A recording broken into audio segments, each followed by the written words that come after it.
Hello everyone, this is Sunita Sharma. Gurukul meet में आप सभी का स्वागत है। जी हाँ, गुरुकुल मीट मेरी ऑनलाइन एंड ऑफलाइन क्लासेस है जहाँ पर बच्चे कक्षा 8वीं 9वीं और 10वीं के बच्चे जुड़ते हैं और उनकी सारी समस्याओं का समाधान होता है। गुरुकुल मीट के द्वारा ही दो नई पुस्तकों को मैंने अभी हाल ही में पब्लिश किया है। पहली किताब जो है वह है पूरी व्याकरण पर आधारित, जिसमें 17 विषयों के ऊपर अनेक प्रकार के एमसीक्यूज दिए गए हैं और जो अमेजॉन बेस्ट सेलर भी बनी है। तो प्यारे बच्चों, आप इस पुस्तक को ले सकते हैं। मैं यहाँ पर नीचे जो है उसका लिंक आपको अवश्य शेयर करूंगी। दूसरी किताब जो है बच्चों की डिमांड के ऊपर, फिर मैंने साहित्य सागर और एकांकी के ऊपर भी एक किताब जो है वो पब्लिश की है। कोशिश की है कि मैं प्रत्येक अध्याय के ऊपर कम से कम 40 से 50 क्वेश्चन जो हैं उसमें दिए गए हैं, ताकि छात्र अधिक से अधिक अभ्यास कर सके। तो अधिक लाभ उठाने के लिए इस किताब को आप जरूर लीजिएगा, क्योंकि किताब हाथों में होती है। जब आप पढ़ते हो तो उसका अत्यधिक प्रभाव जो है हमारे ऊपर पड़ता है। तो चलिए अब इस सिलसिले को आगे बढ़ाते हुए मैं प्रत्येक विषय के ऊपर, प्रत्येक अध्याय के ऊपर रोज आपके साथ एक नई वीडियो के साथ, चलिए फिर से हम आ गए हैं एकांकी का दूसरा अध्याय लेकर। तो आज हम करेंगे मातृभूमि का मान। मैं आपको बता दूं कि मातृभूमि का मान, इस पर एमसीक्यू प्रश्न जो है मैं आज आपके साथ 20 प्रश्न हल करने वाली हूँ।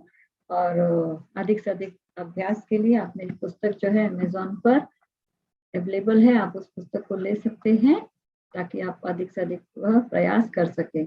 और लिंक जो है वह मैंने नीचे शेयर कर दिया है।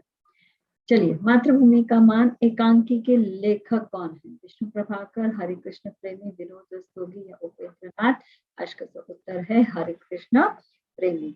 हरिकृष्ण प्रेमी जी ने अपने जीवन में, अपना साहित्यिक जीवन जो है उसका प्रारंभ किस रूप में किया?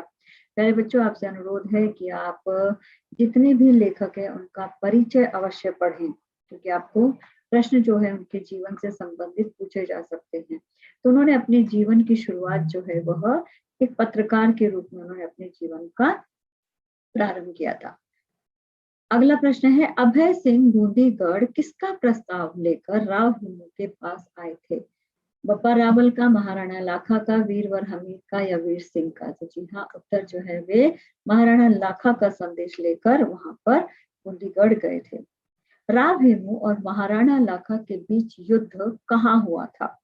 तो इन दोनों के बीच जो है युद्ध हुआ था नीमरा के मैदान में, जहां पर हमारे महाराणा लाखा जो है वो पराजित हो गए थे और वहां से निकल गए थे, जिसकी वजह से वे बहुत ही ज्यादा पीड़ित थे, बड़े व्यथित थे, बड़े दुखी थे। चलिए, वीर सिंह की जन्मभूमि क्या थी, कौन सी थी? चित्तौड़, बूंदी, मेवाड़ या बूंदी दुर्ग? यहाँ पर उत्तर जो है वो हम बूंदी दुर्ग ले सकते हैं। बूंदी का वह रहने वाला था। एकांकी का मुख्य पात्र कौन है? इस एकांकी को जब हम पढ़ते हैं तो कहानी का एकांकी का मुख्य पात्र कौन है? क्या वह अभय सिंह है, वीर सिंह है, महाराणा लाखा है या चावनी है? जी हाँ, कहानी एकांकी का मुख्य पात्र जो है वह है वीर सिंह, क्योंकि वीर सिंह का बलिदान जो है वह दोनों को नजदीक ले आता है। वीर सिंह के बलिदान ने मेवाड़ और बूंदी राज्य के बीच में क्या किया था? मित्रता का संबंध बना दिया, दुश्मनी पैदा कर दी, दुश्मनी को और बढ़ा दिया या दरार पैदा कर दी? जी हाँ, उत्तर जो है वह है कि उसका बलिदान जो है वह दोनों, वीर सिंह का जो बलिदान है वह मेवाड़ और बूंदी राज्य के बीच में मित्रता का संबंध स्थापित करने में सफल हुआ। बूंदी का नकली दुर्ग बनाकर उसे विध्वंस करने का उपाय किसने दिया? जी हाँ, हम सभी जानते हैं कि महाराणा लाखा व्यथित हो गए थे और वे बदला लेना चाहते थे। उन्होंने एक प्रतिज्ञा कर ली थी कि जब तक वे परास्त नहीं कर देते बूंदी दुर्ग को, तब तक वे भोजन नहीं करेंगे। उस समय चारणी जो है वह उन्हें राय देती है कि बूंदी का नकली दुर्ग बनाकर उसे विध्वंस कीजिए। तो उत्तर जो है यह है चारणी की राय पर नकली दुर्ग बनाया जाता है। अभय सिंह के बारे में गलत कथन चुनिए। कौन सा कथन जो है वह गलत है? कई मौकों पर उन्होंने महाराणा लाखा को संभालने की कोशिश की। वे राव हेमू के पास महाराणा लाखा का संदेश लेकर आए थे। मेवाड़ का पद हथियाना चाहते थे। वे मेवाड़ के सेनापति थे। तो उत्तर जो है वह है हमारा ग, क्योंकि वे मेवाड़ का पद हथियाना नहीं चाहते थे। राव हेमू के बारे में सही कथन। हाड़ा वंश के थे और किसी की गुलामी स्वीकार नहीं करना चाहते थे। महाराणा लाखा के मित्र थे, मेवाड़ के शासक थे। उन्होंने महाराणा लाखा को नकली गढ़ बनाने का सुझाव दिया था। तो उत्तर जो है वह है हमारा क, कि वे हाड़ा वंश के थे और किसी की गुलामी स्वीकार करना नहीं चाहते थे। एकांकी या पाठ के आधार पर बताइए कि हाड़ाओं के विषय में गलत विकल्प क्या है। वीरता में मुट्ठी भर हाड़ा भी बड़ी से बड़ी सेना पर भारी पड़ते थे। युद्ध में वे यम से भी नहीं डरते थे। हाड़ाओं ने सिसोदिया की गुलामी स्वीकार कर ली थी। हाड़ा वंश किसी की गुलामी स्वीकार नहीं करना चाहता था। तो गलत है, वह है हाड़ाओं ने सिसोदिया की गुलामी स्वीकार कर ली थी।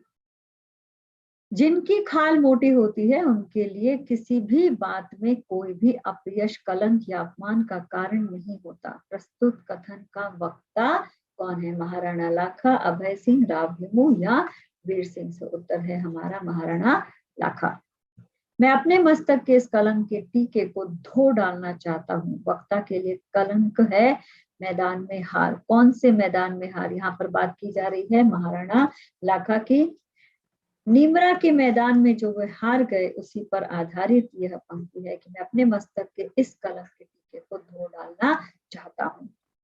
बूंदी को अपने धृष्टता के लिए दंड दिया जाएगा। बूंदी ने क्या धृष्टता की थी? उन्होंने महाराणा को सम्मान नहीं दिया था। बूंदी के सैनिक मेवाड़ की सेना में काम करते थे। मुट्ठी भर हाड़ाओं ने सिसोदिया को पराजित किया था। उन्होंने कर नहीं चुकाया था। उत्तर जो है कि मुट्ठी भर हाड़ाओं ने सिसोदिया को पराजित किया था। प्रस्तुत एकांकी का संदेश क्या है? अपनी मातृभूमि के मान के लिए तन मन न्यौछावर कर देना चाहिए। निज मान से श्रेष्ठ है देश का मान। आपसी एकता से ही हम देश की रक्षा कर सकते हैं। उपयुक्त सभी विकल्प उचित है। जी हाँ, उपयुक्त सभी विकल्प जो है वह उचित है। अपनी मातृभूमि के मान के लिए तन मन न्यौछावर कर देना चाहिए। वीर सिंह ने अपने बलिदान के द्वारा हमें यह संदेश दिया। निज मान से श्रेष्ठ है देश का मान। अपने मान से कहीं ज्यादा हमें देश के मान सम्मान को की तरफ ध्यान देना चाहिए। आपसी एकता से ही हम देश की रक्षा कर सकते हैं, क्योंकि हम सभी जानते हैं कि अंग्रेजों ने फूट डालकर हमारे देश पर शासन किया था। यदि हमने एकता होती तो वे इस प्रकार का कदम कभी नहीं उठा पाते। तो बहुत ज्यादा जरूरी है कि देश के अंदर भीतरी एकता होना अत्यंत आवश्यक है। बहुत बहुत धन्यवाद प्यारे बच्चों। और अधिक से अधिक एकांकी के प्रश्न यदि आप हल करना चाहते हैं तो आप इस पुस्तक को जरूर लीजिएगा। तब तक के लिए आप मेरे साथ बनी रहिए। अगली एकांकी के साथ मैं फिर से लौटूंगी आपके समक्ष जल्द ही। धन्यवाद।